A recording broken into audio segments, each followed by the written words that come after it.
મારા પતિને કેન્સરની બીમારી હતી અને તેનું અવસાન સારું થયું.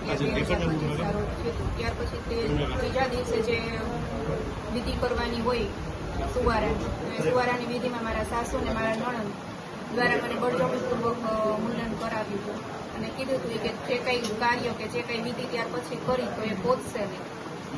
એટલે એના હિસાબે બળજબરીપૂર્વક મુંડન કરાવી નાખ્યું. મેં વિરોધ બી કર્યો, મારા પપ્પાને ફોન બી કરવો હતો તો એ પણ ન કરવા દીધો. બેન શું કીધું હતું? આત્માને મોક્ષ નહીં મળે, શું વાત શું કરી હતી? કયા કારણથી મુંડન કરાવ્યું? કે આપણે ત્યાર પછી જે અવસાન થાય ત્યાર પછી જે કંઈ પણ વિધિ કરીએ આપણે તો એ વિધિ કે પહોંચશે નહીં એમ. બેન ખાસ કરીને તમારું મુંડન થયું ત્યારે તમને કેટલી તકલીફ પડી હતી? શું દુઃખ હતું? એક મહિલા તરીકે દુઃખ તો હોય જ ને, કેમ કે વાળ એ સૌંદર્યમાં જ આવે, સ્ત્રીનું સૌંદર્ય એ વાળ કહેવાય. તો દુઃખ તો બહુ બધું હતું, પણ ત્યારે લાચાર હતી કેમ કે ત્યાં અમારું કોઈ પોતાનું હતું નહીં. પોલીસ ફરિયાદ અત્યારે મેં મહિલા પોલીસમાં કરેલી. જગદીશભાઈ કેટલા સમય પહેલા ઘટના બની હતી?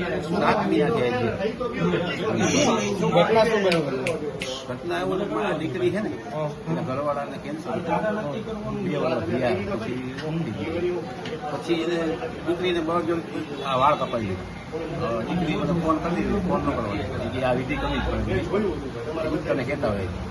તમને ક્યારે અમે ત્રીજા દિવસે અહીંયા બેસવા ગયા ને ત્યારે અમને ખબર પડી તો દીકરી માથે કપડું બાંધેલું હતું. મેં મમ્મી કીધું ફોન બોલાય તો કપડું કેમ કરી તો રોવા માંડી.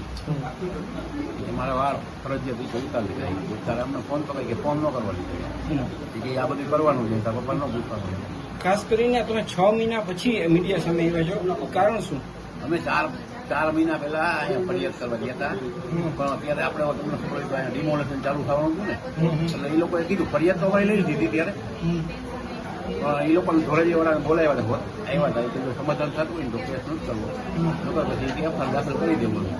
વચમાં ડિમોલેશન આવ્યું એટલે કે હમણાં તો આ નહીં થાય તારી પાસે, કારણ કે બધી પોલીસ વળી કે ત્યાં હોય હોય કે તમે પછી તમારે બોલાવી ત્યારે આવો. એમની આ ગુનો ધોરાજીમાં બન્યો છે તો પછી ફરિયાદ ગ્રામ્યમાં, ગ્રામ્યનું ડિમોલેશન ને શું લેવાનું? અહીંની પોલીસ અમને એમ કીધું કે ભાઈ અમે અહીંયા અત્યારે બધા સ્ટાફ અમારો ત્યાં હોય એમ, એટલે કોઈ ફ્રી ન હોય, આપણે 2 મહિના જાળવી જવું કે પછી તમારો કેસ લઈ લેવો.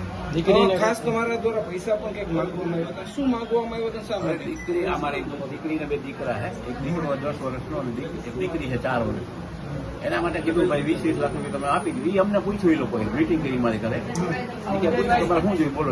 અમે એ કીધું તમે જે નક્કી કરીને કહો તમે જે નહીં અમે લઈ લેવું કે અમે નહીં કહી. તો પછી મેં બોલ્યો હું દીકરા નામના 20 લાખ રૂપિયા મૂકી દો, દીકરી નામના 20 લાખ રૂપિયા મૂકી દો, અને મારી દીકરી જે કાંઈ દાગીના તમે ચડાવ્યો હોય એ દાગીના આપી દો. એટલે આપણે વાર્તા છે પૂરી.